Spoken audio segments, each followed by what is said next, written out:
नमस्कार दोस्तों, एक बार फिर हमारे YouTube चैनल पर आपका स्वागत है। आज हम अलंकार लेकर आए हैं। आज हम अलंकार पर चर्चा करेंगे। तो सबसे पहले जानने का प्रयास हम लोग करते हैं अलंकार है क्या। तो देखिए, जो अलंकार होता है वो अलम धनकार से मिलकर बनता है। इसको दो शब्दों में तोड़ेंगे तो एक बन जाएगा अलम और दूसरा बन जाएगा कार। अलम माने होता है भूषण या कह सकते हो सजावट, और कार माने विभूषित करना, विभूषित करना। ठीक है, अर्थात किसी शब्द को, काव्य के किसी शब्द को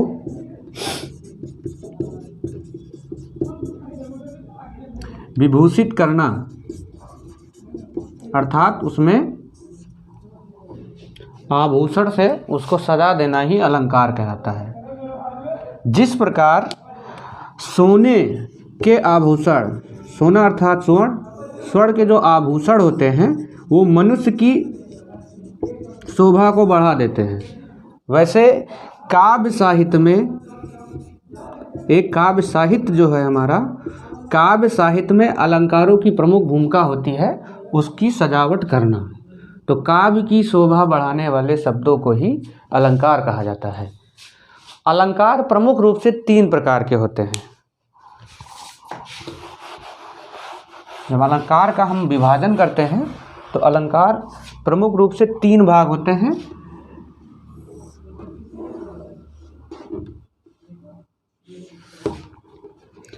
पहला होता है शब्दालंकार,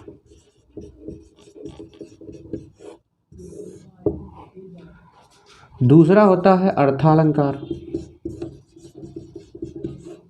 और तीसरा होता है, यह है आधुनिक अलंकार। ये आधुनिक साहित्य के पश्चात साहित्य से आया है, तो इसे हम आधुनिक अलंकार कहते हैं। और ज़्यादातर हम लोगों ने दो ही अलंकार के बारे में हमेशा पढ़ा है, शब्दालंकार, अर्थालंकार, और कभी कभी आप सुनने में आता है एक और अलंकार, अगर सुनने में आता है तो हो जाता है उभय अलंकार। ठीक है, तो प्रमुख रूप से जो अलंकार होते हैं तीन होते हैं।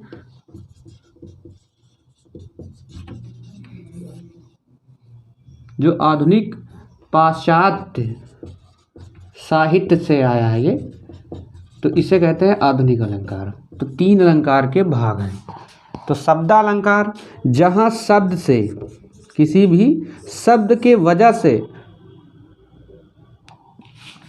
चमत्कार उत्पन्न हो या उसमें सजावट हो तो उसे शब्दालंकार कहेंगे। जैसे एक उदाहरण हम ले लें, रघुपति, राघव, राजा, राम। तो यहाँ पर देखिए शब्दों की यहाँ पर सजावट है। यहाँ शब्द के कारण एक तुकांत बन रहा है, रघुपति, राघव, राजा, राम। तो ये शब्द की वजह से इसमें चमत्कार हो रहा है कि नहीं हो रहा है, सजावट हो रहा है कि नहीं हो रहा है, तो ये शब्दालंकार हो गया। और जिसमें अर्थ की वजह से उसमें सजावट हो या कोई चमत्कार हो या कोई परिवर्तन होता है तो उसे अर्थालंकार कहते हैं। उभयालंकार में शब्दालंकार और अर्थालंकार को मिला दिया जाता है, दोनों एक हो जाते हैं, उसे शब्दालंकार कहते हैं। शब्दालंकार,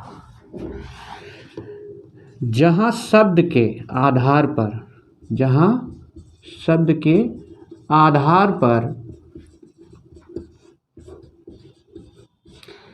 काव्य में सौंदर्य उत्पन्न हो, काव्य में क्या उत्पन्न हो, सौंदर्य, तो वहाँ क्या हो जाएगा, शब्दालंकार हो गया। वहाँ पर क्या हो जाएगा, शब्दालंकार। शब्दालंकार के जो प्रमुख भाग होते हैं वो तीन होते हैं। पहला होता है अनुप्रास, दूसरा होता है यमक, तीसरा होता है आपका श्लेष, और एक और होता है वक्रोति, वक्रोति अलंकार। तो ये शब्दालंकार के चार प्रमुख भेद होते हैं। जो शब्द के आधार पर काव्य में सुंदरता उत्पन्न करते हैं। काव्य में जो परिवर्तन आता है, जो चमत्कार आता है, वहाँ पर इस शब्द के कारण आता है। तो जैसे पहला है अनुप्रास अलंकार। तो अनुप्रास अलंकार में क्या होता है, एक ही वर्ण की आवृत्ति का तात्पर्य होता है किसी चीज़ को बार बार लिखना या बार बार वो पुनः अपने रूप में आ जाता है, तो उसे आवृत्ति कहा जाता है। तो अनुप्रास अलंकार में एक ही वर्ण की आवृत्ति जब बार बार होती है तो उसे हम अनुप्रास अलंकार कहते हैं।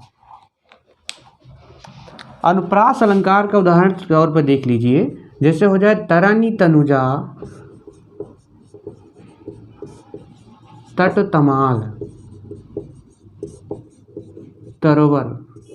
तो यहाँ पर देखिए तरन में ता, फिर तनुजा में ता, तट में ता, तमाल में ता, तरोवर में ता। तो यहाँ पर देखेंगे आप तावड़ की जो आवृत्ति है वो तावड़ बार बार आ रहा है, तो यहाँ पर हो जाएगा अनुप्रास अलंकार। ऐसे अगर दूसरा उदाहरण ले लें हम, जैसे हमने पहले बताया था रघुपति राघव राजा राम। तो यहाँ पर देख लेते हैं तो रा यहाँ आया है, रा यहाँ पर आया है, रा फिर यहाँ आ गया है, एक बार पुनः यहाँ पर आ गया है। तो जब एक वर्ण किसी भी काव्य की लाइन में जब आपको एक ही वर्ण की आवृत्ति बार बार मिलेगी तो वहाँ पर आपका क्या हो जाएगा, अनुप्रास अलंकार हो जाएगा। तो अनुप्रास अलंकार की एकदम सटीक परिभाषा यही है कि जब एक वर्ण आपको बार बार जहाँ कहीं आपको दिखाई दे तो सीधे तौर पर आप सीधे अनुप्रास अलंकार समझेंगे। यमक शब्दालंकार का जो दूसरा विभाजन होता है वो होता है यमक। यमक का जब शाब्दिक अर्थ हम देखेंगे, शाब्दिक अर्थ इसका निकालेंगे तो वो हो जाता है जोड़ा। ठीक, जोड़ा यानी युग्म। अनुप्रास और यमक में सब यही एक अंतर होता है। अनुप्रास की जब हम बात करते हैं तो उसमें एक ही वर्ण या वर्णों की आवृत्ति बार बार होती है, वर्णों की आवृत्ति बार बार होती है। लेकिन जो यमक की हम बात करते हैं तो यमक में भी आवृत्ति होती है, परंतु शब्दों की होती है, शब्दों की आवृत्ति यहाँ पर बार बार होती है। यमक अलंकार में शब्दों की आवृत्ति बार बार होती है, माने वो ऐसा अलंकार जहाँ शब्दों की आवृत्ति बार बार हो उसे यमक अलंकार कहेंगे। लेकिन यहाँ पर एक शर्त होती है, शर्त ये होती है जो आवृत्ति होगी वो बार बार होगी, लेकिन दोनों की प्रावस्था में अर्थ उनके भिन्न भिन्न होंगे। अर्थ जो निकल आएंगे वो दो निकल कर आएंगे। जैसे यहाँ पर देख लें, काली घटा का घमंड घटा। तो यहाँ पर देखिए एक बार घटा आया, ये पहली बार आया, और ये दूसरी बार घटा आया। तो यहाँ एक घटा शब्द है, यही शब्द क्या होती दोबारा फिर से आ गया है। पहली घटा का हो जाएगा बादल या फिर कह सकते हो मेघ, और दूसरी घटा का मतलब हो जाता है कम हो जाना या घट जाना। तो जहाँ शब्दों की आवृत्ति बार बार हो परंतु उनके अर्थ अलग अलग हो तो वहाँ पर हो जाएगा यमक अलंकार। ऐसे एक और इसका उदाहरण ले लेंगे हम। 3 बेर खाती है वो, 3 बेर खाती है, 3 बेर खाती है। तो यहाँ एक बेर आया और यहाँ पर एक बेर आया। तो यहाँ पर पहले बेर का अर्थ हो जाएगा फल जो हम लोग खाते हैं, और यहाँ पर बेर हो जाएगा ये समयांतराल हो जाएगा, समय कह सकते हैं। अर्थात 3 बेर यानी 3 बेर का एक फल होता है, 3 बेर फल को वो 3 बार में खाती है। तो यहाँ अंतर हो गया। तो जब शब्दों की आवृत्ति बार बार हो परंतु उनके दोनों अवस्थाओं में दोनों के अर्थ अलग अलग हो तो वहाँ पर हम यमक अलंकार कहेंगे। अनुप्रास अलंकार में वर्णों की आवृत्ति बार बार होती है, लेकिन वहाँ पर ऐसी कोई दशा नहीं पाई जाती है, तो वो हो जाएगा अनुप्रास अलंकार। यमक अलंकार में बस इतना है कि जहाँ शब्दों की आवृत्ति बार बार हो पर दोनों प्रावस्था में उनके अर्थ अलग अलग होने चाहिए। श्लेष शब्दालंकार का जो तीसरा भाग होता है वो श्लेष अलंकार होता है। श्लेष का जो शाब्दिक अर्थ निकल कर आता है वो होता है, इसका शाब्दिक अर्थ होता है चिपकना।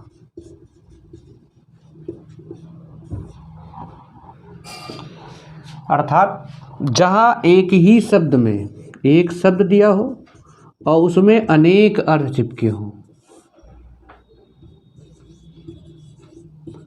तो वो हो जाएगा श्लेष अलंकार।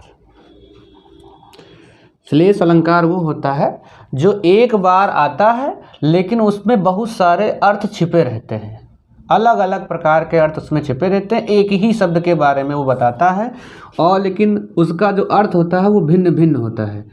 जैसे पानी गए न उबरे, मोती मानस चून, मोती मानस चून। तो यहाँ देखिए पानी आया है तो पानी की वजह से 3 लोगों का अस्तित्व खत्म हो जाएगा। अगर पानी गए, अगर पानी चला गया तो ना उबरे, अर्थात उनका कोई अस्तित्व नहीं रह जाएगा। मोती में चमक खत्म हो जाएगी, मनुष्य का जीवन खत्म हो जाएगा, चूना भी पूर्ण रूप से सूख जाएगा। तो एक शब्द है, एक शब्द के पीछे कितने लोग जुटे हैं? 3 लोग। ऐसे चरण धरत चिंता करत,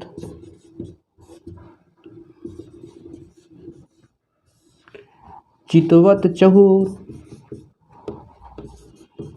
चितवत चहु और सुवर्ण को खोजत फिरत, सुवर्ण को खोजत फिरत,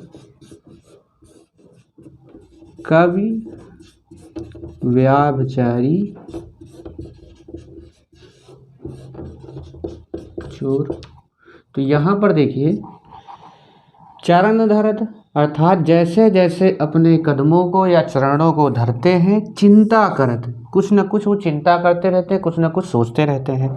चितवत चहुर, चारों तरफ वो कुछ न कुछ देखते रहते हैं। और सुवर्ण को खोजत फिरत, तो सुवर्ण यहाँ जो एक शब्द आया सुवर्ण, जब कवि ढूंढेगा, कवि की मानसिकता में यही सुवर्ण सुवर्ण बन जाते हैं, क्योंकि उसे कविताएं लिखनी है, कहानी लिखनी है, कोई लेख लिखना है, तो कवि की नज़रों में ये सुवर्ण बन जाएगा। व्याभिचारी के चक्कर में एक ठो ये क्या बन जाएगा? सुंदर कन्या कह सकते हैं या कोई महिला कह सकते हैं। और जब चोर की बात करेंगे तो यही सुवर्ण क्या बन जाएगा? सोना बन जाएगा। श्लेष अलंकार में एक शब्द में अनेक अर्थ छिपे रहते हैं। इसका जो स्वभाव होता है एक में अनेक। अर्थालंकार, जहाँ काव्य में अर्थ के आधार पर उसकी सुंदरता में वृद्धि हो तो वहाँ होता है अर्थालंकार। काव्य में अर्थ के आधार पर, इसका जो आधार हो गया वो अर्थ होगा, तो अर्थ के आधार पर चमत्कार उत्पन्न हो जाए या उसके सौंदर्य में वृद्धि हो, सौंदर्य में वृद्धि हो जाए, तो वहाँ पर होता है अर्थालंकार। प्रमुख रूप से अर्थालंकार में पहला जो अलंकार होता है वो उपमा अलंकार होता है। क्या होता है? उपमा अलंकार होता है। तो उपमा अलंकार किसे कहते हैं? उपमा अलंकार का 2 खंड जो होता है प्रमुख रूप से, जैसे उपमा अलंकार में 4 खंड होते हैं। एक उपमेय होता है जिसकी तुलना की जाती है, ठीक है, मतलब जिसकी तुलना की जा रही है और जिससे की जा रही है उसे उपमा कहेंगे। उपमेय उपमान में जहाँ समानता पाई जाती है वहीं पर उपमा अलंकार होता है। तो इसका तीसरा खंड होता है साधारण धर्म। क्या होता है? साधारण धर्म। साधारण धर्म वो कहते हैं जो दोनों में समान हो, जो दोनों में दिख रहा हो कि समान हो। जैसे उदाहरण के तौर पर अगर हम ले लें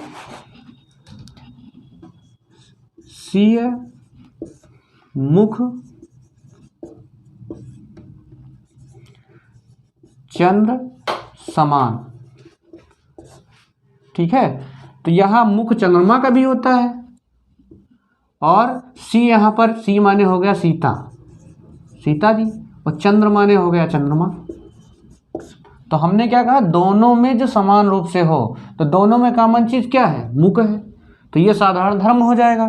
वाचक शब्द ये समानता को दर्शाते हैं। जैसे अगर उपमा अलंकार में कहीं पे अगर आपको कोई भी अगर वाक्य मिल रहा है जहाँ पर सा सी से समान समतुल्य और सरित शब्द आ रहा है, तो आप इन शब्दों के माध्यम से आप उपमा अलंकार को जान सकते हैं, उनकी पहचान कर सकते हैं। अब जैसे सी क्या है यहाँ पर? सी है जहाँ पर यह है उपमेय है, जिससे तुलना की जा रही है वो हो जाएगा उपमान। तो चंद्रमा यहाँ पर क्या हो जाएगा? उपमान हो जाएगा। और वाचक शब्द यहाँ पर क्या हो जाएगा? समान हो जाएगा, ये आपका वाचक शब्द हो जाएगा। और मुक्त तो आपका साधारण धर्म हो ही जाएगा। तो अगर आपको हमारा ये वीडियो समझ में आया हो, अच्छा लगा हो, तो प्लीज़ चैनल को लाइक और सब्सक्राइब जरूर करें।